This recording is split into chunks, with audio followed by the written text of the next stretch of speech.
എന്താടി പെണ്ണ കരുതിയത്? പത്മ കേസ് അങ്ങ് ഈസി ആയിട്ട് ജയിക്കാമെന്നു.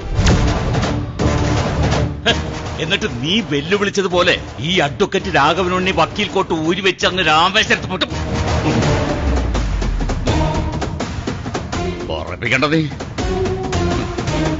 എന്റെ മോന്റെ കയ്യും പിടിച്ച് നീ വീട്ടിൽ വന്ന് കയറിയതോടെ നീ തീർന്നടി പെണ്ണെ, തീർന്നു.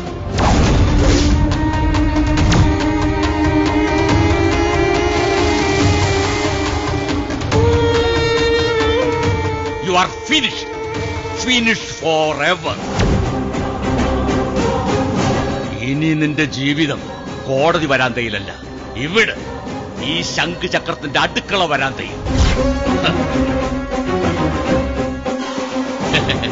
ദേ ഇനി നിന്റെ സ്പേസേ അവിടെയാ, അടുക്കള പുറത്ത്.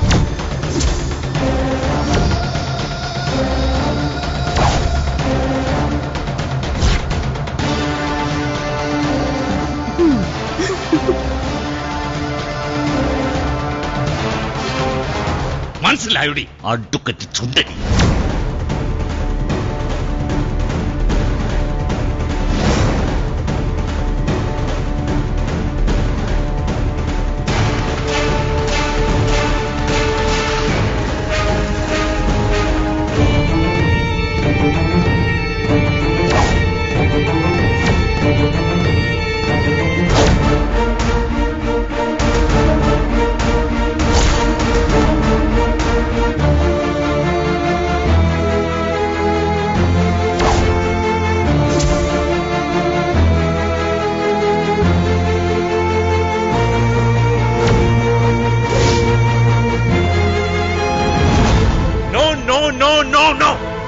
നീയും നിന്റെ ആ നെറുകെട്ട അമ്മാവനും പറയുന്ന ഒരു ന്യായവും എനിക്കിനി കേൾക്കണ്ട.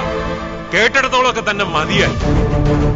കേക്ക് മാത്രമല്ല, ഇന്നിപ്പൊ കാണുകയും ചെയ്തു എന്റെ സ്വന്തം കണ്ണുകളുമുണ്ട്. Uncle please. നിന്റെ ഒരു പ്ലീസും ഇല്ലാന്ന് പറഞ്ഞില്ലേടി?